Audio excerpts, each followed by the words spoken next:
नमस्कार, मैं प्रिया शर्मा और आप देख रहे हैं बेहद जरूरी है। और आज का हमारा मुद्दा रहने वाला है जिस तरीके से पेंशन को लेकर सियासत गरमा रही है, वार पलटवार देखने को मिल रहा है। सत्ता पक्ष की तरफ से कहा जा रहा है कि हम पेंशन में बढ़ोतरी कर रहे हैं, वहीं विपक्ष की तरफ से लगातार कहा जा रहा है कि पेंशन में कटौती देखने को मिल रही है।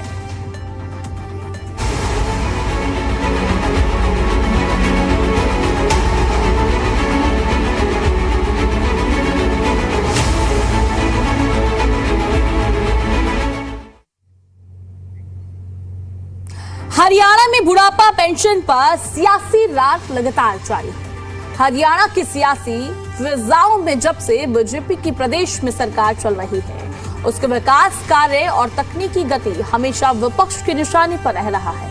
हाल ही में नायब सरकार वृद्धावस्था पेंशन के पात्र लोगों के नाम काटने के मामले में सियासी विरोध का सामना कर रही है, जिसने सूबे की राजनीति में गर्माहट अब पैदा करती है। रिपोर्ट देखिए। हरियाणा में बुढ़ापा पेंशन कटने को लेकर सियासी घमासान मचा हुआ है। प्रदेश में इस मुद्दे पर सत्ता पक्ष और विपक्षी दलों के बीच राजनीतिक संग्राम छिड़ा है। विपक्ष ने नायब सरकार पर वृद्धावस्था पेंशन लाभार्थियों की संख्या कम करने का आरोप लगाया है, जिससे बुजुर्गों के अधिकारों और गरिमा को लेकर विरोध प्रदर्शन शुरू हो गए हैं। विपक्ष ने सरकार के खिलाफ मोर्चा खोल दिया है। हरियाणा में बुढ़ापा पेंशन कटने के खिलाफ कांग्रेस सड़कों पर उतरेगी और 14 फरवरी को सोनीपत में बड़े स्तर पर प्रदर्शन किया जाएगा।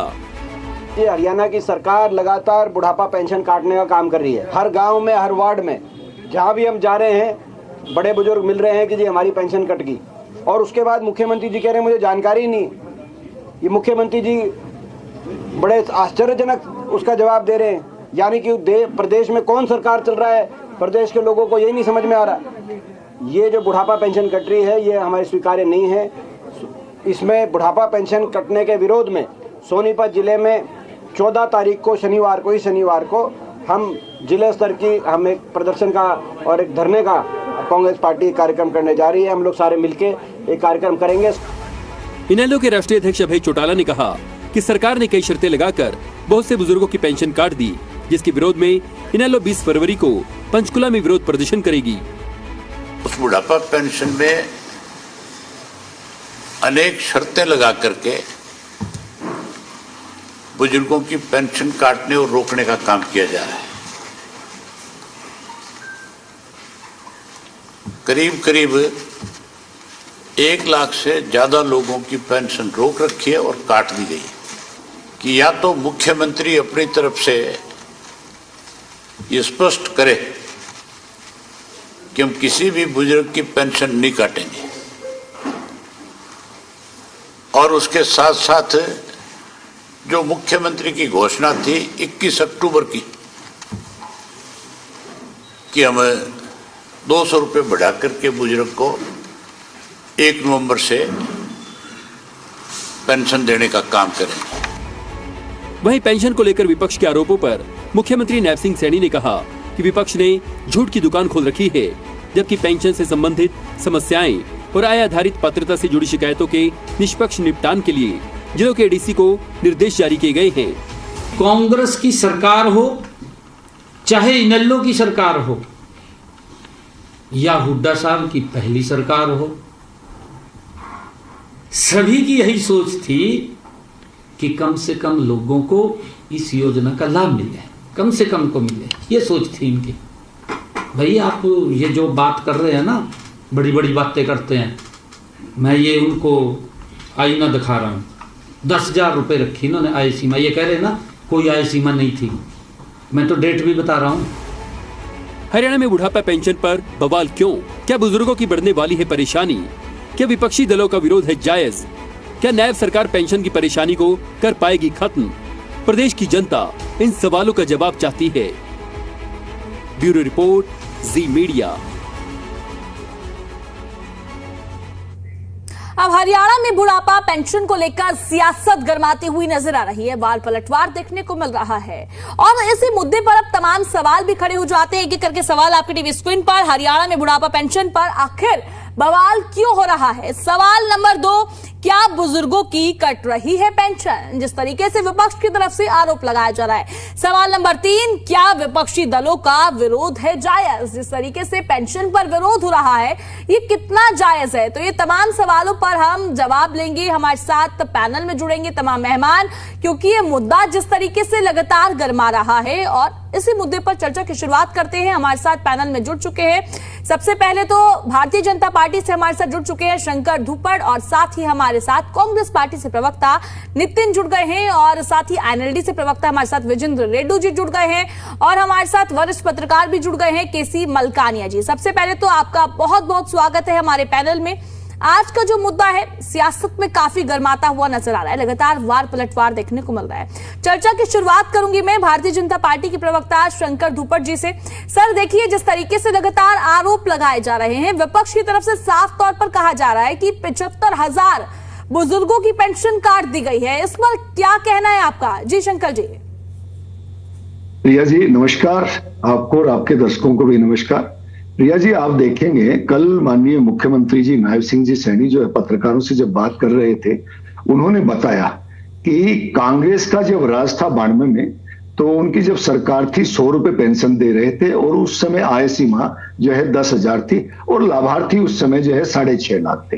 और 1 नवंबर 99 को इनेलो की सरकार थी, 200 रुपए जो है उस समय ये पेंशन थी, और 10,000 की ही ये जो कह रहे हैं कि हमने ऐसा नहीं किया, उस समय भी थी। और 2004 में कांग्रेस की सरकार थी, 300 जो है पेंशन थी, 9,03,000 लाभार्थी थे, 10,000 की उस समय सीमा थी।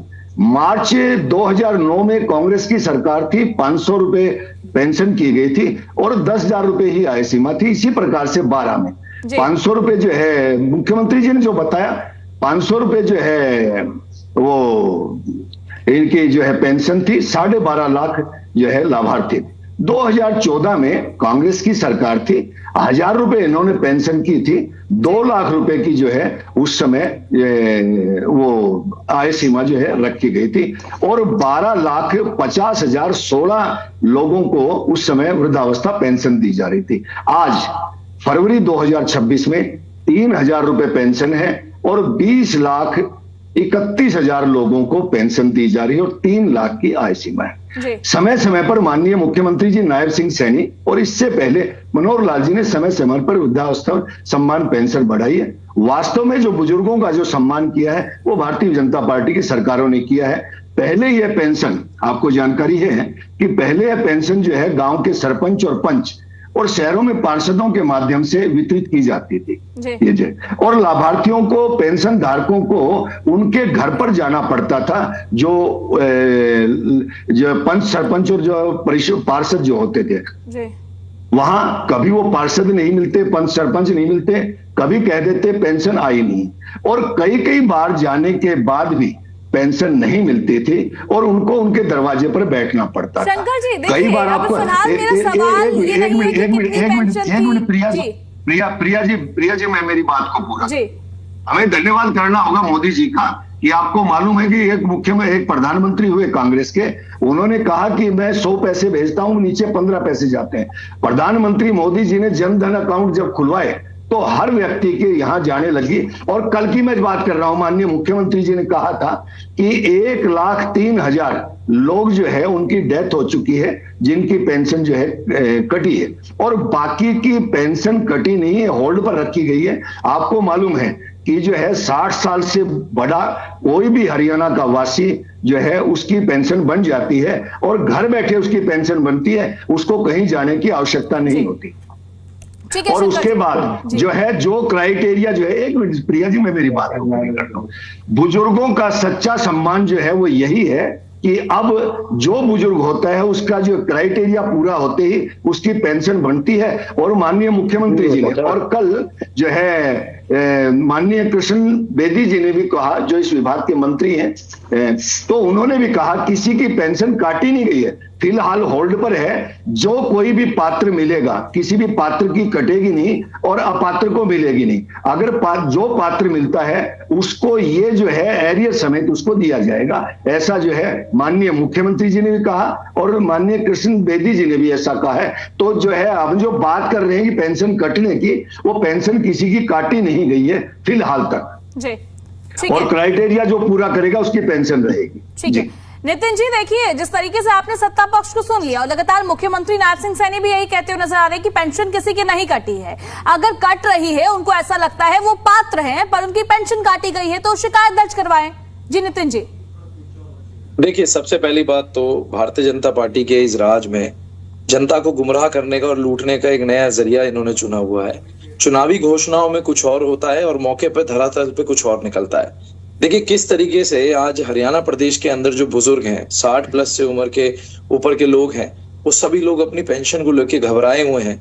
जो सालों साल से लोगों की पेंशन चली आ रही है, उस पेंशन के ऊपर आज तलवार लटकाने का काम नायब सैनी सरकार ने किया है। देखिए किस तरीके से आज 70 से 75 हजार लोगों की जो पेंशन है उसको इन्होंने आज होल्ड पे डाला हुआ है, उसको काटने का ये फैसला करने की तैयारी कर रहे हैं। आज देखिए किस तरीके से गैर तर्कसंगत आधार पर कटौती की जा रही है। पेंशन रोकने के आधार में सबसे पहला इन्होंने जो हास्यास्पद की बात है कि फसल की आय को अपनी आय मानकर, किसान की जो फसल की आय है उसको आय मानकर इन्होंने पेंशन रोकने का काम किया। दूसरी बात, बिजली का बिल अगर किसी का 26,000 से ज्यादा आ रहा है तो उसको इन्होंने उसका ग्राउंड मानकर पेंशन रोकने का काम किया। अगर किसी भी पेंशन धारक के परिवार में अगर एक गाड़ी है, कार है, तो उसको उन्होंने उस पेंशन से वंचित रखने के कार्य को करने का काम किया। इसी के साथ साथ किसी भी किसान के पास अगर 20 एकड़ जमीन है परिवार के अंदर, तो उसको इन्होंने पेंशन से वंचित रखने का काम किया। इसी तरीके से इनकी सरकार द्वारा चलाए हुए इस परिवार पहचान पत्र, जो कि परिवार परेशान पत्र में तब्दील हो चुका है, उसमें क्लेरिकल मिस्टेक होने के चलते जिनकी उम्र 60 साल से नीचे दिखाई जा रही है उनकी पेंशन काटने का काम किया जा रहा है। और हमारे भाजपा के साथी प्रवक्ता ने जिस तरीके से आंकड़ों की बात करी, तो मैं बता दूं कि इनसे पूछा जाए भाजपा से कि क्या इनका चुनावी घोषणा क्या था, कि क्या इन्होंने घोषणा करी थी, कितनी पेंशन जनता को दी थी। क्या यही वादा हुआ था कि 3,000 से 3,200 करके देंगे? आज उस वादे पर भारतीय जनता पार्टी निराधार खड़ी है। जनता को परेशान और गुमराह किया जा रहा है। और इसी प्रकार से प्रदेश के अंदर लगातार जब से मोदी की सरकार आई है 2014 से, जनता को लाइन में लगाने का काम करा। कभी लोगों को जीएसटी की लाइन में लगाया गया, कभी लोगों को परिवार पहचान पत्र की लाइन में लगाया गया, कभी लोगों के गलत डेथ सर्टिफिकेट बनाकर उनकी वोट काटने का काम करा गया। और अब जो आंकड़ा ये दे रहे हैं कि 20,31,000 लोगों की पेंशन आज हरियाणा में है, जिसमें से 1,03,000 लोग मर गए हैं। निश्चित रूप से अगर इसकी संवैधानिक रूप से अगर इसकी जांच की जाएगी और हाई कोर्ट के सिटिंग बेंच के द्वारा जांच की जाएगी, तो मैं आपको सुनिश्चित करता हूं कि 1,03,000 लोगों को जो इन्हें मरे हुए घोषित कर रहे हैं, इसमें से भी 50% से ज्यादा लोग जीवित पाए जाएंगे और इनके गलत आंकड़ों के चलते उनकी पेंशन काटने का काम किया जाएगा। ठीक है और निश्चित रूप से अगर जी, जितने भी आपने सवाल उठाए हैं ना, मैं इन सभी सवालों का जवाब दूंगी। और शंकर जी, मैं आपके पास आऊंगी। अभी उस फिलहाल हमारे साथ जो है एनएलडी से भी प्रवक्ता जुड़े हुए विजेंद्र रेड्डी जी। विजेंद्र जी, देखिए मैं आपसे समझना चाहूंगी, जिस तरीके से अगर मैं पीछे के आंकड़े उठाऊं और आपका देखूं, तो कहीं ना कहीं पेंशन में तो काफी बढ़ोतरी देखने को मिली है ना। 2014 से पहला देखा जाए तो 700 रुपए और 2026 में देखा जाए तो 3200 रुपए पेंशन है। तो फिर बवाल क्यों हो रहा है? और साफ तौर पर जो कटने का मुद्दा है, सत्ता पक्ष तो बोल रहा है कि हम नहीं काट रहे। जी विजेंद्र जी, विजेंद्र जी शायद आपका माइक म्यूट है, अनम्यूट कर लीजिए। हमारी आवाज? हाँ जी, कंटिन्यू कीजिए। हाँ प्रिया जी, सर्वप्रथम आपके चैनल से जुड़े हुए हर गणमान्य व्यक्ति को इंडियन नेशनल लोकदल पार्टी की तरफ से राम राम, नमस्ते और जय हिंद। प्रिया जी, सवाल इस बात का नहीं है कि 3,000 मिल रहे हैं या 1,400 मिल रहे थे या 2,000 मिल रहे थे या 100 रुपए मिल रहे थे। सन 1987 जून के महीने में चौधरी देवीलाल ने इस पेंशन को सामाजिक, राजनीतिक और आर्थिक आधार के ऊपर नहीं लिया था, इनको वृद्ध अवस्था के ऊपर लिया था, आयु के ऊपर लिया था, केवल आय के ऊपर नहीं लिया था। जिसकी आयु 60 प्लस होगी उसके लिए चौधरी देवीलाल ने ये सम्मान, वृद्ध अवस्था सम्मान भत्ता शुरू करने का काम किया था। उसके लिए किसी प्रकार का कोई आय का क्राइटेरिया नहीं था आयु का क्राइटेरिया लगाया गया था, 60 प्लस हो जाए तो उसको पेंशन मिल जाएगी। सर्वप्रथम इस पेंशन को भजनलाल की सरकार में आय से बांधने का काम किया, 10,000 की लिमिटेशन बनाने का काम किया। चलो वो चलती रही और उसके आधार पर बहुत सारे लोगों की पेंशन काटी गई थी उस टाइम भजनलाल की कांग्रेस सरकार में भी। उसके बाद जब भूपेंद्र सिंह हुड्डा जी की सरकार बनी तो भी बहुत सारे बुजुर्गों की पेंशन काटने का काम किया गया। और जब से भारतीय जनता पार्टी की सरकार बनी है, इनका तो मान लो एक ही रहे है कि हरियाणा के किसी बुजुर्ग को ये पेंशन नहीं मिलनी चाहिए, सम्मान भत्ता नहीं मिलना चाहिए। आज जिस प्रकार से नितिन सिंगला ने वो गिनवा दिए सारे जो ये आधार लेकर के आए हैं, एक थोड़ी सी कमी ये लगाई है इन्होंने कि 26,000 बिजली का बिल नहीं 24,000 का इन्होंने क्राइटेरिया रखा है कि जिसका 24,000 का वार्षिक बिल आएगा उसको सम्मान भत्ता नहीं मिलेगा। और दूसरा एग्रीकल्चर की आय नहीं नितिन भाई, इन्होंने बिक्री को रखा है जिसकी 1,80,000 से बिक्री ज्यादा हो जाएगी, क्योंकि कृषि में आय तो होती ही नहीं है, 0/0 होती है, बचत तो होती निकलती नहीं है, लेकिन इन्होंने तो बिक्री को ही आधार मानने का काम किया है। ये सरासर गलत है। तो मैं तो ये कहना चाहूंगा कि जिस प्रकार से ताऊ देवीलाल ने वृद्धों के सम्मान के लिए इसको लागू करने का काम किया था और चौधरी ओम प्रकाश चौटाला ने इसको बढ़ा करके 300 रुपए करने का काम किया था और कंटिन्यूसली हर बुजुर्ग को देने का काम किया था, आज यदि उस पेंशन के ऊपर लिए गए फैसले को भारतीय जनता पार्टी सरकार उसको वापस नहीं लेती है तो 20 तारीख को पंचकुला में ताऊ देवीलाल के पोते और चौधरी ओम प्रकाश चौटाला के सुपुत्र अभय सिंह चौटाला ने यह ऐलान किया है कि यदि ये अपना फैसला वापस नहीं लेंगे तो इनको बहुत बड़े बड़े आंदोलन और प्रदर्शनों का सामना करना पड़ेगा। या तो 20 तारीख से पहले अपना फैसला वापस ले ले, नहीं तो किसी भी बुजुर्ग की पेंशन कटने नहीं देगी इंडियन नेशनल लोकदल पार्टी। और इसके लिए जहां तक भी हमें आंदोलन धरने और प्रदर्शन करने पड़ेंगे वो करने का काम करेंगे। दूसरी बात मैं कहना चाहूंगा, जो नायब सिंह सैनी जी ये कहते हैं कि हम 3,000 रुपए दे रहे हैं। भाई ठीक है, आप 3,000 रुपए दे रहे हो। 21 अक्टूबर को आपने घोषणा की थी 200 रुपए और बढ़ाने की, जो कि 1 नवंबर से लागू हो जाएगी हरियाणा दिवस के ऊपर, वो आपने आज तक लागू नहीं की। उसके उपरांत जो है ना, आपने विभिन्न प्रकार के क्राइटेरियाज निर्धारित करके उन पेंशनों को जो काटने की और एक प्रक्रिया शुरू कर दी। एक तरफ तो पेंशन बढ़ा रहे हैं, दूसरी तरफ बुजुर्गों की संख्या को घटाते ही जा रहे हैं। इसका क्या फायदा जब एक जरूरतमंद को वो मिल ही नहीं रही है। आपने देखा होगा सोशल मीडिया के ऊपर कितने बुजुर्गों की वीडियो वायरल हो रखी है जो कहते हैं कि हमारा तो एक ही सहारा था, ये भी नायब सरकार ने छीनने का काम किया, इससे अच्छा तो हमारे को गोली मार दो। बुजुर्ग ये कह रहे हैं प्रिया जी, इससे अच्छा तो हमारे को गोली मार दो, हम अपना जीवन यापन कैसे करेंगे, जीवन बसर कैसे करेंगे। जो एक मरोड़ थी, अपने हरियाणा बोलते हैं मरोड़, बुढ़े की मरोड़ या बुढ़े की मरोड़ हुआ करती, हर महीने सरकार की तरफ से उसको जो पैसे मिलते थे वो अपनी इस मरोड़ को कायम रखता था और अपने खर्चे आराम से निकाल लिया करता। आज बेशक प्रिया जी एक बात मैं कहना चाहूंगा, बेशक किसी का बेटा, किसी की बहू, चाहे वो करोड़पति हो चाहे अरबोपति हो, कोई भी बुजुर्ग ये नहीं चाहता कि वो अपने पुत्र और अपने पुत्र वधू की तरफ हाथ फैलाए कि भाई मुझे कुछ दे दो। उसने पूरी उम्र कमा करके अपने बच्चों को सुपुर्द कर देता है और बुढ़ापे में उसका कोई आमदनी का सहारा नहीं रहता है।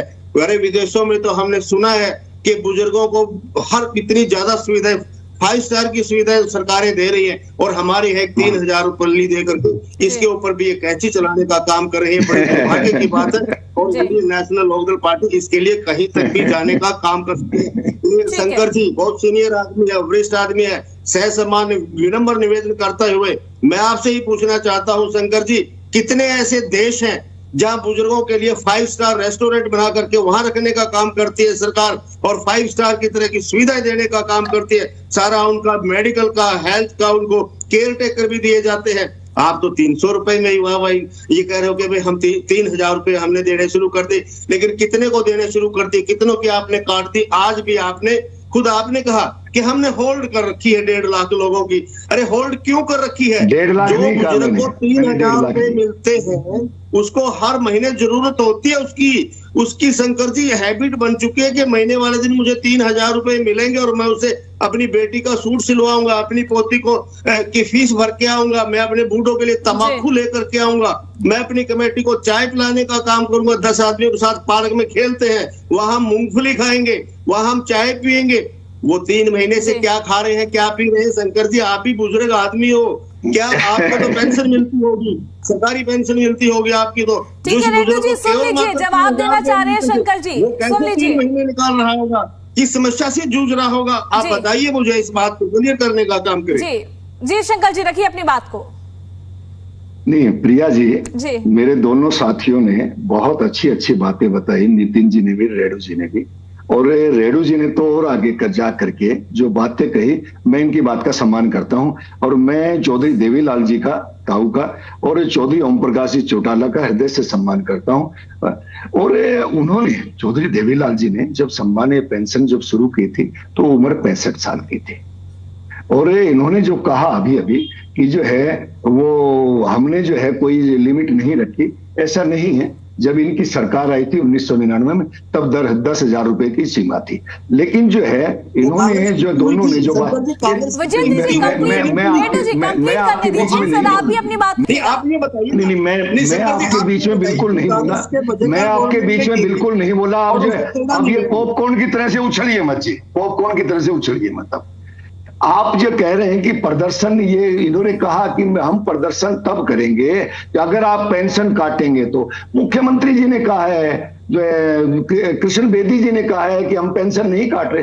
तो पेंशन, जब एक कहानी सुनी थी बहुत पहले, इन्होंने भी सुनी होगी, आपने भी सुनी होगी, कौवा कान ले गया। तो कौवा कान ले गया, कान को संभाले, उसमें जो है ना कौवे के पीछे दौड़ने की जरूरत नहीं है। नितिन जी ने कहा हम गुमराह कर रहे हैं, और लूट इनके राज में होती थी, हमारे राज में नहीं। इन्होंने, नितिन जी ने जो कहा कि लूट खसोट में लगे, और लूट खसोट किसने की थी, कितनी की थी, वो जानते हैं।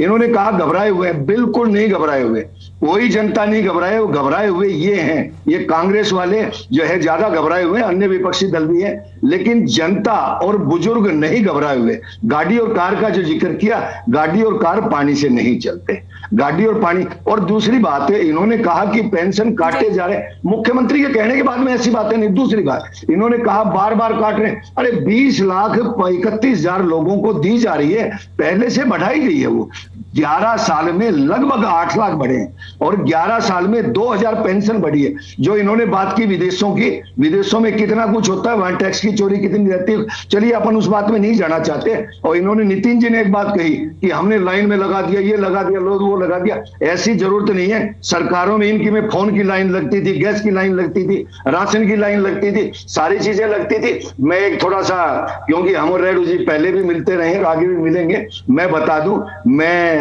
एक्स सर्विसमैन नहीं हूं, मैं एम्प्लॉय नहीं हूं, मैं एडवोकेट हूं भाई भिवानी से, जो है मेरे को कोई पेंशन नहीं मिलती। और जैसे आपने बताया, मेरे पास भी जब मैं 60 साल का हुआ था, आए थे, मेरे से पूछा गया था, मैंने कहा भाई मैं इनकम टैक्स पे करता हूं, मैं जो है नहीं लूंगा। और मैंने कहीं जो है पीछे भी एक चैनल पर, कल मैं था एक चैनल पर, तो वहां एंकर ने ही बताया कि जब माननीय मनोहर लाल जी की सरकार थी तो कुछ लोगों ने अपने मन से भी पेंशन छोड़ी थी। उन्होंने कहा कि अब हमें पेंशन की जरूरत नहीं है। और जो क्राइटेरिया है, मैं फिर वही कहूंगा जो माननीय मुख्यमंत्री जी ने कहा, माननीय जो है social welfare minister Krishna Bedi ji ने कहा कि किसी भी जो पात्र है उसकी किसी की नहीं कटने वाली। और मैं रेणु जी का तो बिल्कुल सम्मान करूंगा, इन्होंने कहा कि अगर कटी तो हम प्रदर्शन करेंगे, बिल्कुल करना चाहिए, लेकिन काटी नहीं जा रही भाई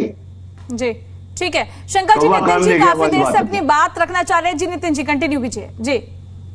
देखिए, सबसे पहले तो मैं अपने साथी प्रवक्ता को बता दूं कि बुजुर्ग पेंशन होती क्या है वो तो आप ज्यादा भली बात जानते होंगे, लेकिन सबसे बड़े दुख की बात यह है कि जिस तरीके से हरियाणा प्रदेश के अंदर लाख से ऊपर आज जो बुढ़ापा पेंशन धारकों को आज होल्ड पे डाला गया है, मैं इनसे पूछना चाहूंगा कि वो व्यक्ति जो 60 वर्ष से ऊपर का है, जिसकी आयु इतनी है कि वो शायद चलने में फिरने में आज उस तरीके से सामर्थ्यवान नहीं है जैसे होना चाहिए, आज इन्होंने उसको लाइन में लगाने का फिर से क्या काम किया। अभी मुख्यमंत्री बयान दे रहे थे, कृष्ण बेदी बयान दे रहे थे कि भाई हम लोगों ने एक प्रणाली बनाई है, जिस प्रणाली के तहत एडीसी को इंचार्ज बनाया है कि भाई वो इसकी जांच करे और इसके अंदर इसको सही करे जो प्रक्रिया में होल्ड में गए। मैं आपको बता दूं, सबसे पहले एक बुजुर्ग को एक सीएससी सेंटर पे जाना पड़ता है, वहां पे जाके सरल पोर्टल पे अपलोड करवाना पड़ता है। सरल पोर्टल पे अपलोड कराते समय जो व्यक्ति अपलोड करता है वो उस बुजुर्ग से 100-200 रुपए लेकर रख लेता है। सिर्फ इसलिए कि उसकी एप्लीकेशन डाली जाए। आपने एक एलिजिबल बुजुर्ग को पहले होल्ड पे डाला, फिर वो एक लाइन में जाके लगा सीएससी सेंटर पे, वहां अप्लाई करा। जब उस एप्लीकेशन का कोई रिप्लाई नहीं आता है तो सेकंड स्टेप है आपको एडीसी ऑफिस में पेश होना पड़ता है। एडीसी ऑफिस में जब आप पेश होते हो तो एडीसी साहब इतने खाली नहीं बैठे हुए हैं कि वो हर बुजुर्ग को एक एक करके 1 to 1 सुने। तो एक एक बुजुर्ग को कई कई दिन तक एडीसी ऑफिस में चक्कर काटने पड़ते हैं। एक गांव से सेंट्रल सेक्रेटरी यानी कि सचिव जहां एडीसी का कार्यालय है कई किलोमीटर दूर होता है, उस बुजुर्ग के जाने का कोई साधन नहीं है। तीसरी बात, जिन बुढ़ापा पेंशन के लोगों को इन्होंने होल्ड पे डाला है, मैं प्रिया जी आपके चैनल के माध्यम से बता दूं, भारतीय जनता पार्टी निश्चित रूप से अपनी वादा खिलाफी करने पर लगी हुई है। इनको दिखाई दिया कि हरियाणा में अरबों रुपए का, करोड़ों रुपए का, अरबों करोड़ों रुपए का जो कर्ज इनके कंधे पे आ रही है, आज जनता के कंधे पे डाल रहे हैं। और चुनावी जो घोषणाएं कर दी गई उसके चलते अब इन्होंने बुढ़ापा पेंशन धारकों को कम करके और 200 रुपए बढ़ाने, 300 रुपए बढ़ाने का जो एक टॉफी बांटने का काम करा, उस एवरेज को वहीं पर ले आए जहां से ये शुरुआत हुई थी। ठीक है। चौथी बात, आज पीपीपी के अंदर जो त्रुटियां हैं, जो उसके अंदर टेक्निकल मिस्टेक्स हैं, उसके चलते आपने निश्चित रूप से, मेरे बीजेपी के साथी प्यारे प्रवक्ता, आपने निश्चित रूप से लोगों को लाइन में लगाने का काम किया है। आप पहले लोगों की धारकों को आप उसे होल्ड पे डालेंगे, वो सीएससी सेंटर की लाइन में लगेंगे, वहां 100-200 रुपए खर्च करेंगे, फिर वो एडीसी की ऑफिस की लाइन में लगेंगे, फिर उसके बाद में उनकी वेरिफिकेशन होगी। क्या सरकार को इन सभी लोगों के